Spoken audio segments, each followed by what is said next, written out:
lagi dalam channel Permata Math.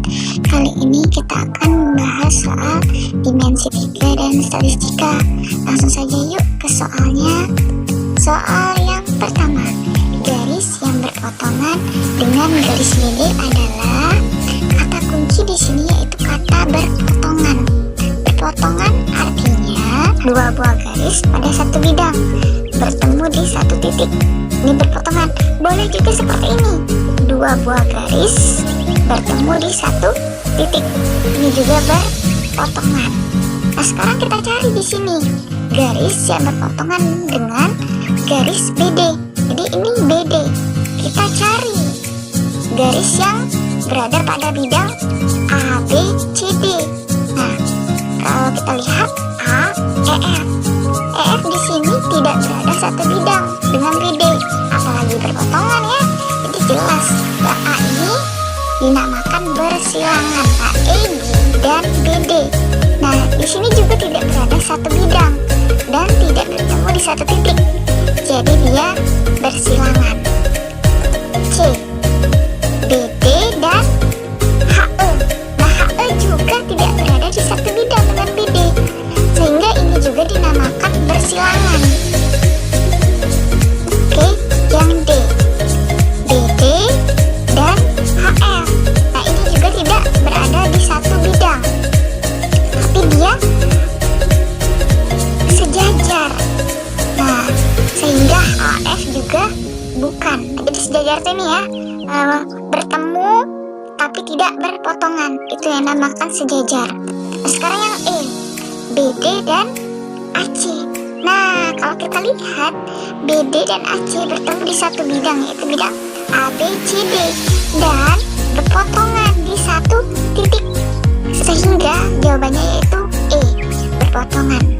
Nah, jadi dari soal ini kalian bisa kan membedakan ketika dia bersilangan. Nah, jadi bersilangan itu dia tidak bertemu di satu bidang, apalagi dia berpotongan. Terus sejajar itu kayak cermin, jadi saling bertemu tapi tidak berpotongan. Yang E berpotongan, itu berarti dia berada di satu bidang dan bertemu di satu titik. Oke ya, kita lanjut soal yang kedua. Panjang kubus ABCD EFGH adalah 10 cm. Jadi 10 di sini adalah panjang kubus alias rusuk. Jadi yang ditanya jarak H ke B. Ini jarak H ke B. Jadi sebelum kita membahas soal ini, kalian harus ingat dulu apa yang dimaksud dengan diagonal bidang. Jadi diagonal bidang di sini yaitu diagonal atau sisi miring yang membagi bidang. Jadi bidang itu apa? Bidang itu seperti ini: A, B, F, E, B, C, G, F, A, B, C, D. Nah, jadi bidang itu yang segi 4 ini, yang bentuknya segi 4. Nah, sedangkan diagonal itu yang membagi segi 4 itu menjadi 2. Nah, ini kan EB, FA, FC, GB, DG. Atas ini juga sama, HF, GE. Nah, itu adalah diagonal bidang. Nah, rumus diagonal bidang itu A akar 2, di mana A ini adalah rusuk. Jadi kalau rusuknya 10 berarti diagonal bidangnya yaitu 10 akar 2. Nah, lanjut diagonal ruang. Diagonal ruang ini yaitu diagonal atau sisi miring yang membagi suatu bangun ruang menjadi 2. Nah, seperti ini. Garis mana yang membagi kubus ini menjadi 2 bagian? Nah, seperti HB, AG, EC, DF. Nah, itu membagi si kubus ini menjadi 2 bagian. Jadi diagonal ruang itulah si HB, AG, EC, dan DF. Nah, rumus diagonal ruang itu adalah A akar 3, di mana A-nya adalah rusuk. Jadi 10 akar 3. Jadi dapat kita ketahui jarak H ke B adalah di H ke B, membagi si kubus ini menjadi 2 bagian yang sama. Jadi jarak H ke B adalah diagonal ruang, yaitu A akar 3. A-nya 10. Jadi 10 akar 3. Jawabannya yaitu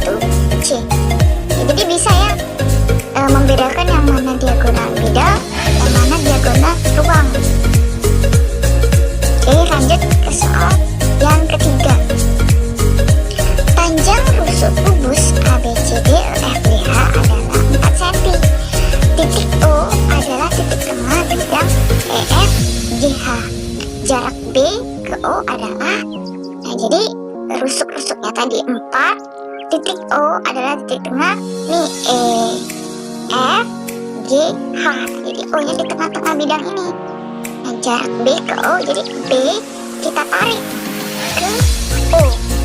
Nah sehingga inilah garis BO inilah yang kita cari.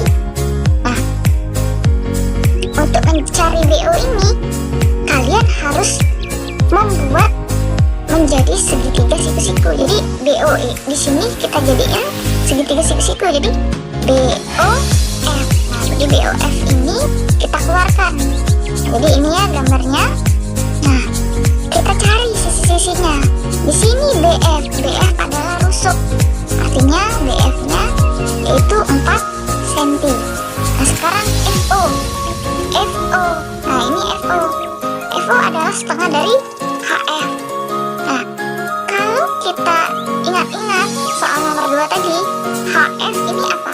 Diagonal apa? Diagonal bidang atau diagonal ruang? Nah, karena HF membagi bidang ya, bidang ini menjadi 2, maka dia disebut diagonal bidang.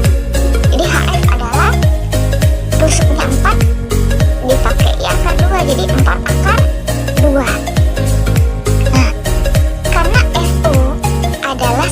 Dari HF, jadi setengah dari 4 akar 2, jadi 2 akar 2. Nah, sehingga kita bisa mencari si BO. BO adalah sisi miring.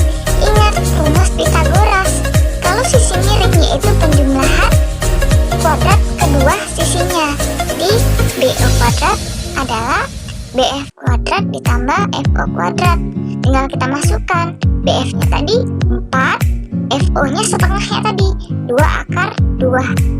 Jadi BO adalah 4 kuadrat. Jadi 4 kuadrat itu artinya 4 kali 4 16. 2 akar 2 kuadrat artinya 2 dikuadratkan 4 akar 2 dikuadratkan 2. Jadi 2 kali 4 8. Jadi 16 ditambah 8 24. Nah, agar BO-nya tidak kuadrat, jadi kita jadikan akar. Di akar dari 2, 4.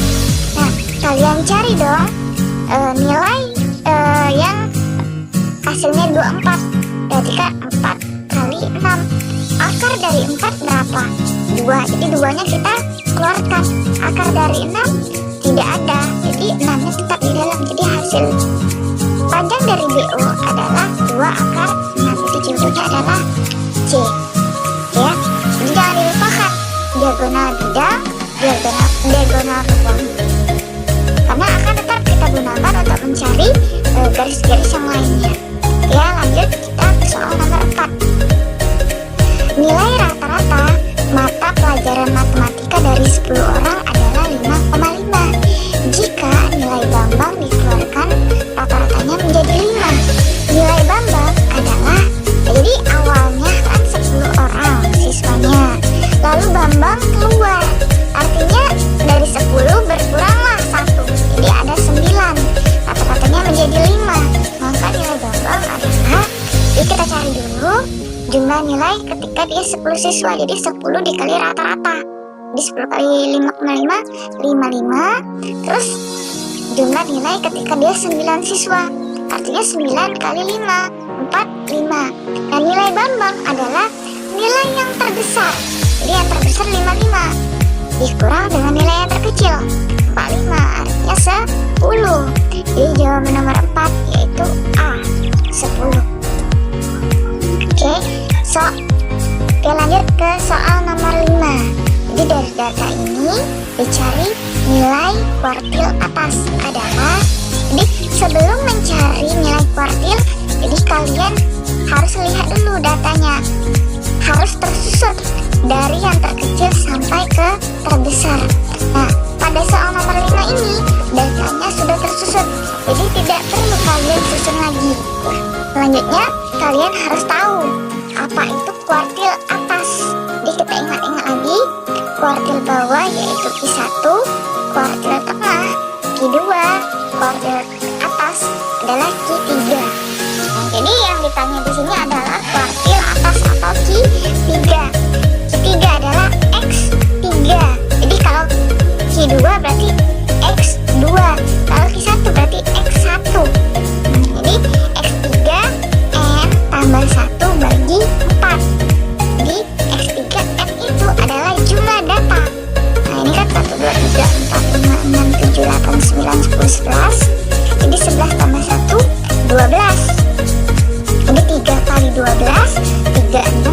dibagi 4 sama dengan 9. Jadi kita hitung data ke 9. 2, 3, 4, 5, 6, 7, 8, 9. Jadi 4, 5. Lanjut soal nomor 6. Simpangan baku dari data 24, 25, 74 adalah, jadi simpangan baku di sini dilambangkan dengan S sama dengan akar sigma XI dikurang X bar dikuadratkan dibagi N. Nah, tindik data di sini yang kita butuhkan yaitu nilai X bar. X bar adalah rata-rata. Jadi semua data dijumlahkan dibagi banyak data.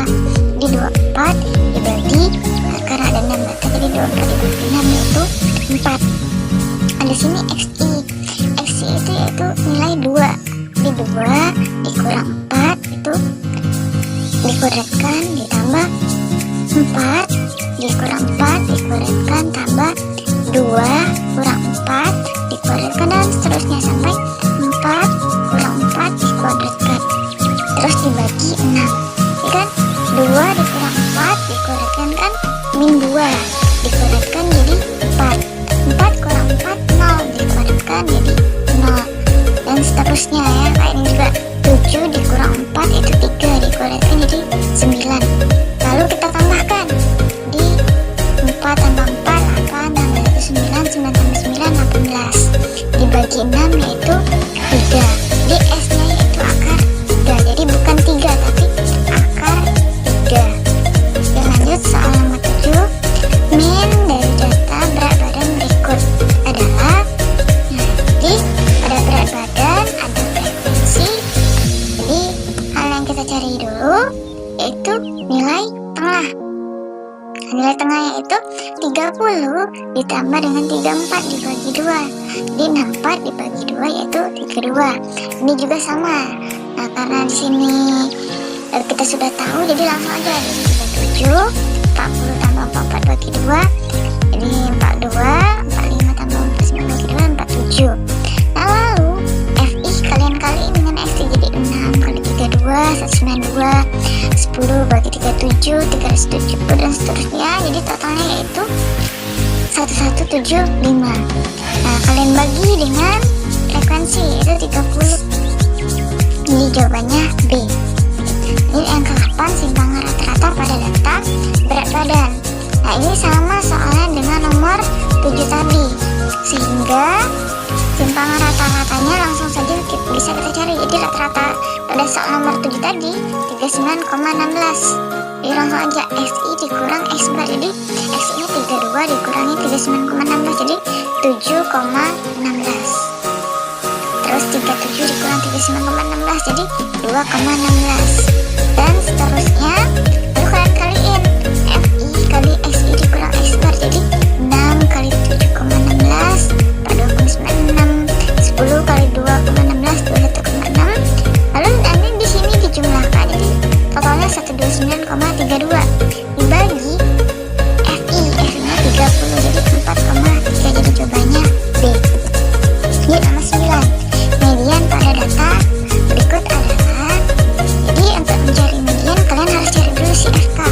FK itu jadi 4 kalian pindahkan, kalian tambahkan miring, jadi 4 tambah 2 6 6 tambah 6 12 12 tambah 3 15 15 tambah 5 20. Nah, kalian cari letak ME atau letak mediannya. Jadi N bagi 2, N di sini adalah frekuensi.